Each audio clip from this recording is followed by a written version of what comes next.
أعوذ بالله من الشيطان الرجيم بسم الله الرحمن الرحيم الحمد لله رب العالمين والصلاة والسلام على أشرف الأنبياء والمرسلين سيدنا ومولانا أبي القاسم المصطفى محمد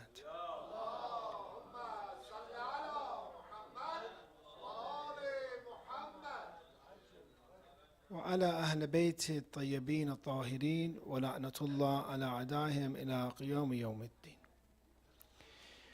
Shahr Ramadan is a time period where the beginning of it is the mercy of Allah, the middle of it is the forgiveness of God, and the end of Shahr Ramadan is answering of our prayers. The 15th of Shahr Ramadan, besides being the month of forgiveness, Allah has given us a great hadiyah and gift this month. That is the wiladat and birth of Imam Hassan alayhi salam, the first grandson of Rasulullah, the first son, child of Imam Ali, Sayyida Fatima alayhi salam. From Imam Hassan alayhi salam, there is a lot to learn, and there's so many narrations about him.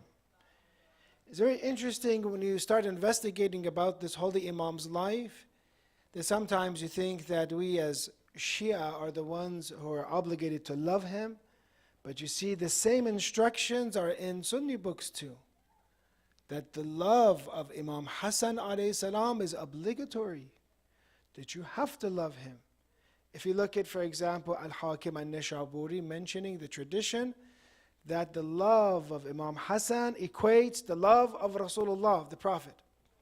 And if you love the Prophet, therefore you have loved Allah, and if you love Allah, what happens? You go to heaven. And then he says the opposite, he brings the same narration, then the opposite, that God forbid the hatred of Imam Hassan alayhi salam is equal to the hatred of Rasulullah. The hatred of Rasulullah, our Prophet, is equal to the hatred of Allah, and whoever hates Allah, where does it go to? The hellfire. So my question to you is this. When you say love and hate of Imam Hassan alayhi salam, can you give me one instance of hatred of him? How does someone hate Imam Hassan? Obviously by having hatred in his heart. You would agree this is a good example of hatred, God forbid. Or in the mouth, for example, somebody uses vulgar language against imams. That would be a clear example of hatred. How about going to war against Imam Hassan?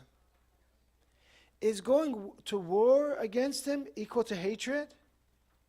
Yeah, it is. Going to war is actually, but tariqa awla is the clearest example. Because with your actions you have chosen to be an enemy of somebody. So question, did Muawiyah hate Imam Hassan alayhi salam or not? Did Muawiyah not go to war against Imam Hassan? And unfortunately, you see today, they make films about him, showing the good aspects, trying to, of his life. And right now in Shahr Ramadan, this film and series is playing. While at the same time, we are saddened, because the Prophet said to love Imam Hassan. Muawiyah was the one who started the cursing of Imam Ali for tens of years. He was the first Khalifa to start cursing Amir al-Mu'mineen alayhi salam according to the books, not only our books.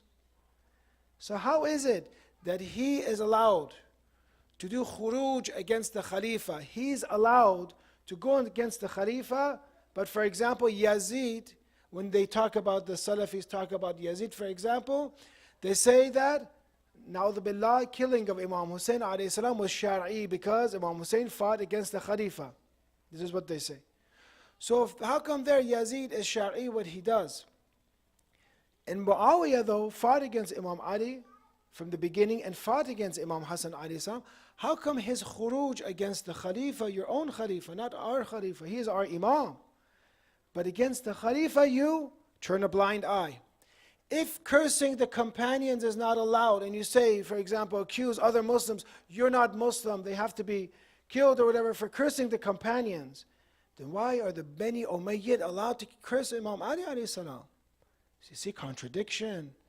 They bend and change these rules for wherever they want to. If it benefits them, this is cursing companions. If it benefits them, this is khuruj against the Khalifa. So we are astonished and amazed that they make movies about Muawiyah, and that during such an important time of Imam Hassan alayhi salam, we need to investigate his life more and be able to spread the knowledge that we have of Imam Hassan and to increase our own knowledge more. Look at the traditions about Imam Hassan alayhi salam. Look at what type of life he lived. You know, he was the best of the youth of paradise of Rasulullah, mentioning this. That the tradition has that from Imam Sadiq alayhi salam, أن الحسن بن علي بن أبي طالب كان أعبد الناس في زمانه. He was the best worshipper during his time. وأزهدهم وأفضلهم, and he disdained from the dunya the most. And he was the most virtuous of all the people. He was the best person of his time. وَكَانَ إِذَا حَجَّ حَجَّ مَاشِيًا, and when he would perform Hajj, he lived in where? Medina. He would do Hajj barefoot with walking. How hard, difficult is it to go from Medina to Mecca while you're walking? He would walk to, and it says Mashian wa Rubbama Masha Hafian. What does Hafian mean? Barefooted.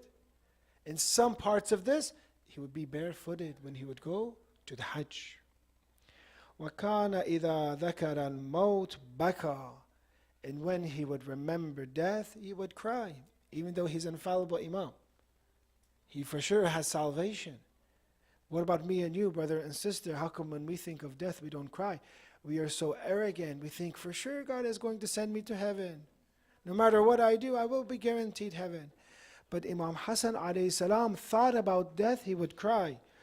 وَإِذَا ذَكَرَ الْقَبْرِ بَكَى, when he would think of the grave, he would cry at the same time. وَإِذَا ذَكَرَ الْبَعْثِ وَالنُّشُورِ بَكَى, when he would think of being resurrected again, he would cry. Are these threats for us, brothers and sisters, or not? In this Shahr Ramadan, when we are joining each other to pray, and soon the nights of Qadr are very close to us, that we will be asking for Allah's mercy. How can we continue to live our lives this way? Well, there is this great threat in front of us that nobody right now, tonight, knows if they will go to hell or to heaven. Nobody knows. Then why are we not working for our release from the hellfire? Why are we not careful in Shahr Ramadan and begging Allah, Al-Ghawth, Al-Ghawth, Al-Ghawth, begging Him, Khalisna min al-nar, Ya Rab, free us from the hellfire. So this was a threat that Imam Hassan alayhi salam took seriously. And I advise myself and you to be in a way that you think of death and cry, you think of the grave and you cry, you think of resurrection and cry. وَإِذَا ذَكَرَ الْمَمَرْ عَلَى صَرَاطٍ بَكَى.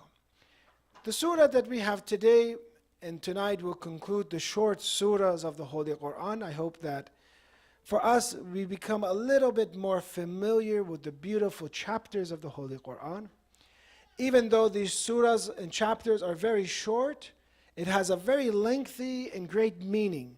And it's very applicable to our lives. And we'll mention today, how can I change my life? How can I live a good life? By learning from Surah al-Asr. Surah al-Asr. We start, Bismillah ar-Rahman ar-Rahim. This surah, generally speaking, they say, is a surah from Mecca.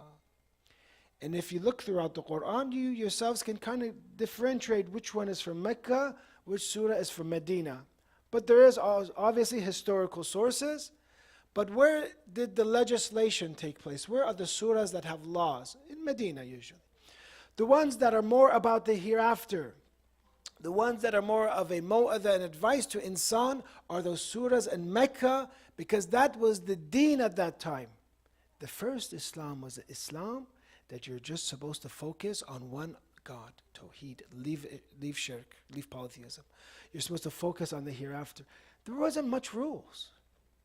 Maybe right now you're wishing you went to that first Islam, the first Islam of Mecca, when you didn't have any rules and regulations and any wajibat. Just say, نقول لا إله إلا الله تفلحوا. Say La ilaha illallah, you'll be successful. But even that time, saying La ilaha illallah was a big challenge. People would be tortured. People left all the way to Ethiopia because they persecuted. Even this they couldn't take. Now, Rasulullah didn't give, for example, how to lead an Islamic society. He's just telling them to put away idol worship. And even this they couldn't take. So therefore, we understand that first Islam, those surahs that are from Mecca, if you recite them, they are surahs that are reminders for us in those around 13 years. This surah first starts with the swearing, and Allah swears on wal-Asr, for example, by time. What is the meaning of Asr in Arabic? Has anyone ever here had Asir al-Inabi, for example? Did anyone here have grape juice? That's called Asir, from Asr. What does Asr mean in Arabic? To squeeze. It means to squeeze. So some say Asr means this, that when the day is finishing, the afternoon is finishing, all the affairs, everything is being squeezed, everything is being settled. Did you ever look at, for example, the sunset, and you see that, you think of, what did I do today? What happened today, for example? Therefore, you realize that Asr means, one of the meanings of it is to squeeze, means it is a review in a way. Let's recite Salawat ala Muhammad wa ali Muhammad wa Allahumma salli ala Muhammad wa ali Muhammad wa. It is a way that you put, the day is being finished and is being gathered together wal Asr.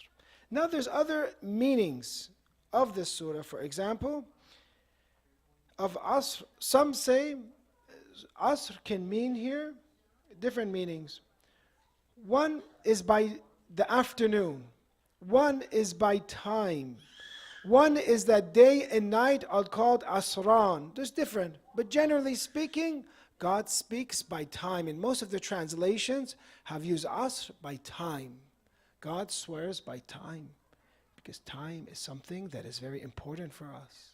Time is something that you wish you had more of.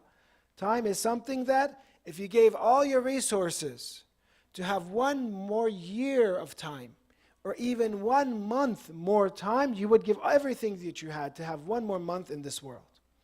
It is one of the most precious things. So God, we understand, swears by time. Inna al-insana lafi khusr. Inna is used for ta'keed, surely. And that's why in the English here it says indeed.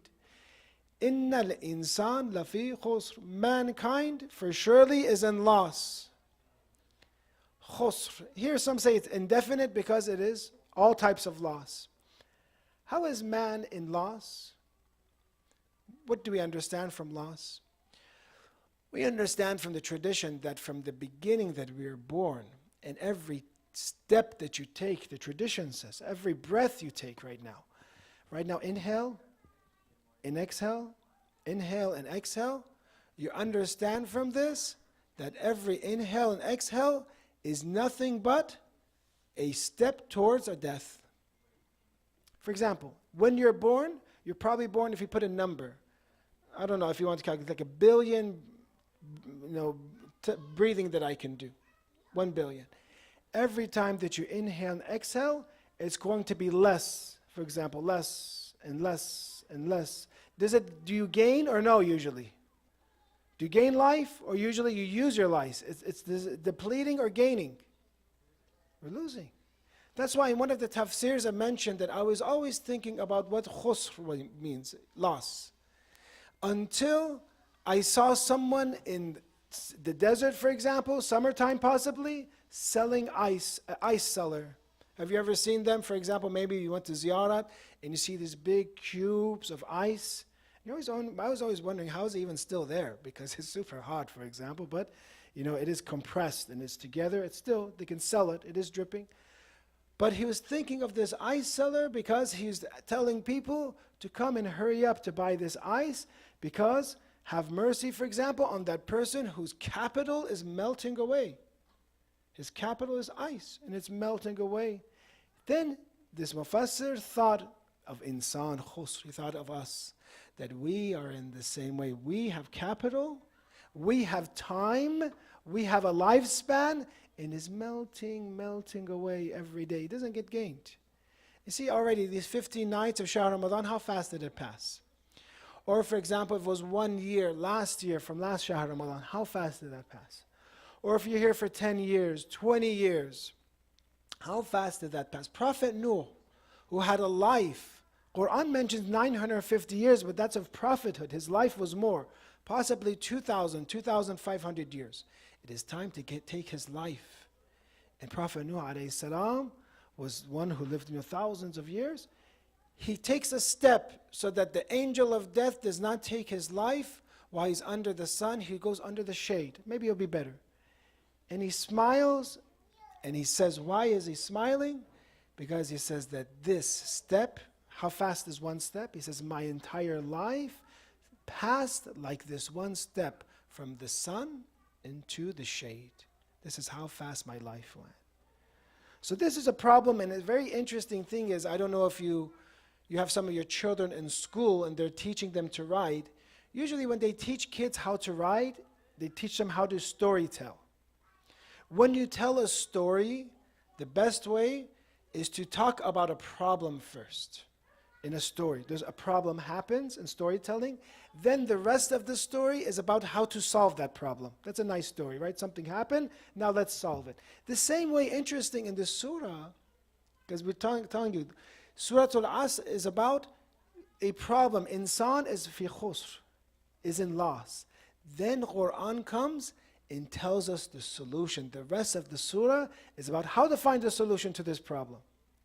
So let's talk about a little bit about khusr and loss. Brothers and sisters,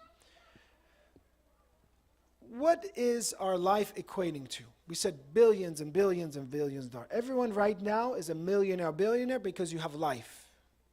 But there will be a time where this life ends and you cannot come back. Even if you wish to come back, you cannot come back. So you have everyone right now today has this capital. Now maybe we are, we're very busy working, we're less busy working, maybe we're employed. Regardless, whatever your station is, whatever your status is, you right now have this resource. Now imagine somebody goes to purchase. A lot of times in our tradition it talks about life equating to going to the bazaar, going to purchase, because in actuality I'm doing business every day. How am I doing business every day? Every day God gives me life and I trade this life for something, right? I have 24 hours and I change this 24 hours. Like I ask you, what did you do? What did you give life 24 hours and what did you gain? And that is how the ulama and scholars say to do muhasabah of yourself, to see what did you gain and what did you lose. What did you gain, what did you lose throughout the day, or for example once a month. Just like someone here, I don't know if anyone here has a store or a business, you look at, for example, your income statement and it has your revenues, has your expenses, and then you can see your profit, for example. So all of us have this capital, but how bad would it be someone goes to the bazaar with, for example, let's say $1 million. He goes to the bazaar with $1 million, and they ask him, well, he's going to buy a lot, right? He has $1 million. Let's go to this mall right here in West Covina, for example. I don't know the stores, whatever, clothes or jewelry, whatever, $1 million you can buy. Imagine someone comes back and you ask him, what did you purchase? Master Nabi gave you $1 million debit card, for example, or gift card for your birthday, for example. What did you do? He said, I lost it. I came back empty-handed. He said, what a loser, you're in khusr. You have lost $1 million. That is the equation of us every day, or us in our lives, God forbid. Did I ask you, what did you do? 70 years you lived. Where did it go? So, I don't know, I just ate, I was, with my friends talking, and, we're hanging out, and, watching the sports game. It takes 3 hours for us. I don't know how long baseball takes. I don't really watch it, but sometimes it takes very long, I heard. And you keep watching, and they call this batalin, people that do batal stuff, and the entire day goes. What did I do? Nothing. I'm empty-handed. Now imagine someone goes to the same mall or bazaar, and you give them $1 million, and they come back, and he says, what did you buy for yourself? He says, I was tortured there. I got, for example, I'm going to be tortured and beat for the rest of my life. Then you say, ajab, then you really lost, because you were there sent to buy something good for yourself. Instead, you bought adab and punishment for yourself. And this is the example of us. Even if we lose everything, we didn't do anything important, we didn't harm anyone, we didn't do anything, but I didn't gain anything. Okay, that's bad. But it's not as bad as that person, that individual who has given capital, and instead of gaining something for themselves, they go and they bring fire for themselves. Fire of that is made from the people, for example. So therefore, we look at some traditions from the life of Imam Hassan alayhi salam. And you see how Imams were so keen and careful about their lives. Let me talk a little bit about how Imam Hassan alayhi salam made sure that his life was one that was full of barakah. The first instance that we have is the salat and wudu of Imam Hassan alayhi salam. Let's recite Salat ala Muhammad wa ala Muhammad.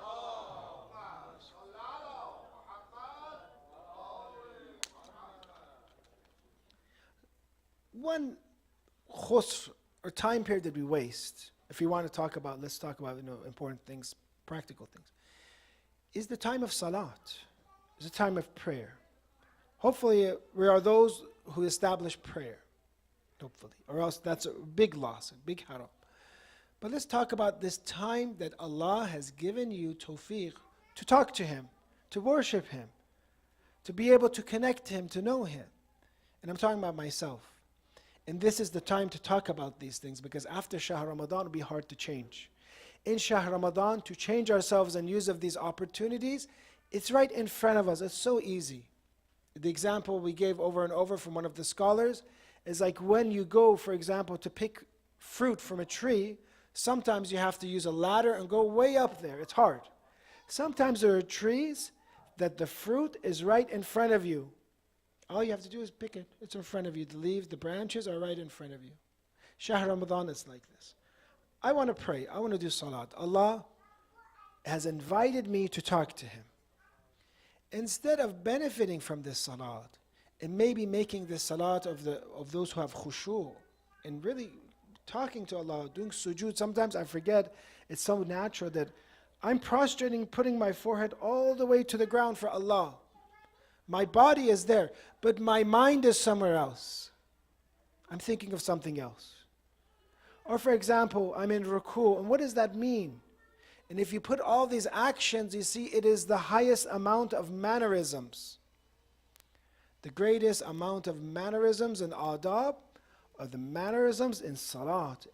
I want you to go through and research all the other religions.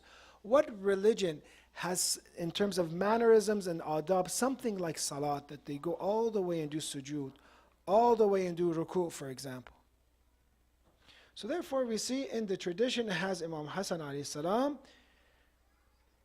not only would he use of this, his salat wouldn't be a useless salat, it would be an effective salat. He would start with wudu when he would wash his body and get prepared to speak to Allah, then he would have that effect in his life. أن الحسن بن علي عليه السلام كان إذا توضأت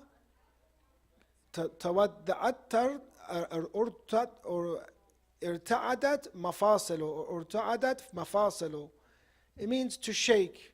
His knees, his joints would shake when he would perform wudu. وَاسْفَرَّ لَوْنُهُ, and his face would become yellow. We can't even imagine how can somebody, when they're doing wudu, his face becomes yellow, his joints would shake. And when asking, for example, فَقِيلَ لَهُ, why is this happening to you? Is your color changing? Why?